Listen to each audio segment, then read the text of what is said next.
Hello, my name is Marina DiStefano, and I'm a clinical molecular genetics fellow at Harvard and a postdoc in the ClinGen resource.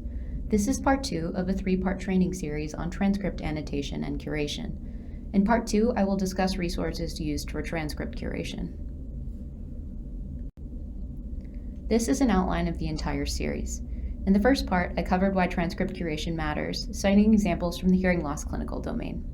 I also provided an overview of transcript annotation bodies and their differences. In this Part 2 presentation, I will discuss transcript curation resources in more detail.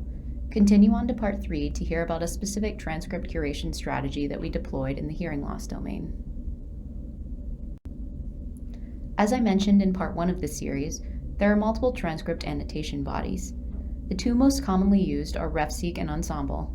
Because Ensembl transcripts are predicted directly from the genome build, and RefSeq are supported by evidence from the literature or GenBank, they can often differ in their length and hence their nomenclature. As a curator, it is critical to be able to determine if two variant nomenclatures represent the same variant. I'll speak a little bit now to the resources that you can use to do this. Resources with multiple listings of standardized HGVS nomenclature will help you map a variant across transcripts. The resources that I use most commonly are listed here: the ClinGen Allele registry, the ClinGen variant curation interface, which pulls this information from Variant Effect Predictor, or VEP, and the transcript references themselves, such as the Ensembl website. I'll show you screenshots of all of these references now and what you should be looking for. This is a screenshot of the ClinGen Allele registry. There are multiple ways to search for a variant, but most commonly the HGVS nomenclature is used.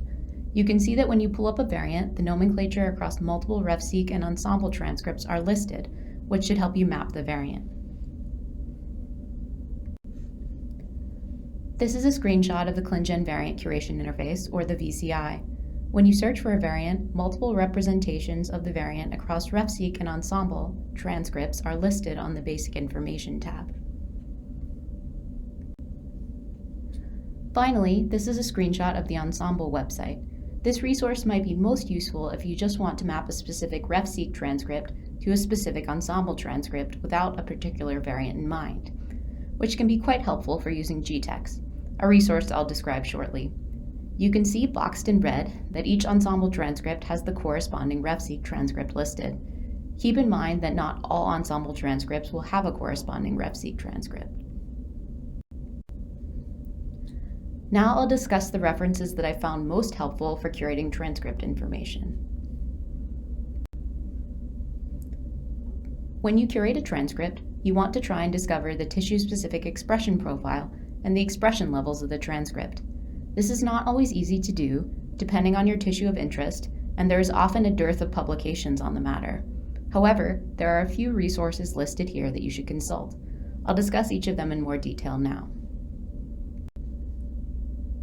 The place that I often check first is the Online Mendelian Inheritance in Man, or OMIM. OMIM has particular sections for each gene entry, and I find that the most informative ones for transcript curation are the Cloning and Expression section, which I've included here and often contains useful papers detailing RT-PCR, and the Gene Structure and Gene Function sections. Although OMIM does give you a nice summary of the publications, I do recommend going to the primary literature and looking at the expression data yourself. A gene-specific Pubmed search can be helpful, but I found that Google searches or Google Scholar searches with the terms listed here are most helpful.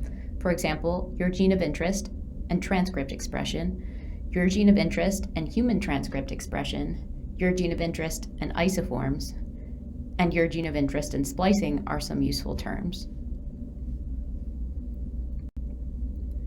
When the primary literature does not yield much information, the next best thing is to go to some RNA-seq data. A large set that I like to use is the Genotype Tissue Expression Project, or GTEx. This project contains 53 non-diseased tissue sites from approximately 1,000 deceased adults. This resource is useful because not only can you look at the tissue expression of the entire gene, but you can look at exon-level expression across tissues. This is a screenshot of the tissue distribution of a particular gene. For TBC1D24, a hearing loss gene that is associated with syndromic epilepsy conditions, the highest expression levels are in the brain, which makes sense. those are in yellow. My favorite feature of GTEx is the Exon-Level expression feature. To remind you, GTEx uses Ensembl transcripts, so if you are using a RefSeq transcript, you will either need to use genomic coordinates or go to one of the aforementioned references to map the transcript. Those Ensembl transcripts are listed at the bottom. On the top is the expression level of each exon with deeper blue meaning higher expression. There are also predictions for alternative splicing visualized using loops. For example, if you look at the gene model at the top of the transcript list, exon 2 and exon 4 appear to be spliced out. This is supported by very low expression of exon 2 and exon 4, the gray boxes, and the loops that suggest they are spliced out. In conclusion, I've explained that existing annotation efforts differ, but that there are references that can be used to map them. I've also provided some resources to curate transcript expression. Please check out my other 2 recordings to find more information about curating transcripts. Thank you.